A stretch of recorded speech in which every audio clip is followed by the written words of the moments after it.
ব্যাপার? কিছু হয়েছে? এই জায়গাটা আমার খুব পছন্দের একটা জায়গা, প্রায়ই আসি। ছোটবেলা আমার যখন খুব মন খারাপ থাকতো, আমার মা আমাকে নিয়ে আসতো। একটা অবাক করা বিষয় কি জানো, যখন মন খারাপ করে এই জায়গাটায় আসি তখন বৃষ্টি নামে। আমার মনে হয় আমার মা আমার সাথে কাঁদে। আপনাকে কেমন জানি লাগছে। আপনি ভালো আছেন তো? জীবনটা বড়ই অদ্ভুত।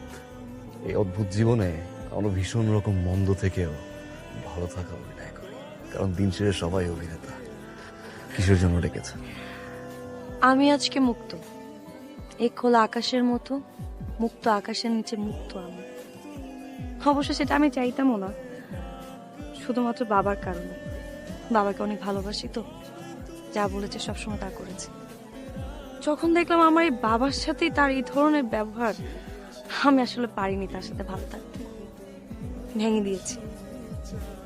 বিশ্বাস করেন, আমার আমার আজকে সত্যি খুব ভালো লাগছে। আপনার একটা ফেভারিট জায়গায়, আমার একটা ফেভারিট মানুষের সাথে। আপনাকে আমি আগেও বলেছি আপনাকে আমার ভীষণ ভালো লাগে। আপনার সাথে কিন্তু আমার একটা চুক্তি আছে। কি চুক্তি?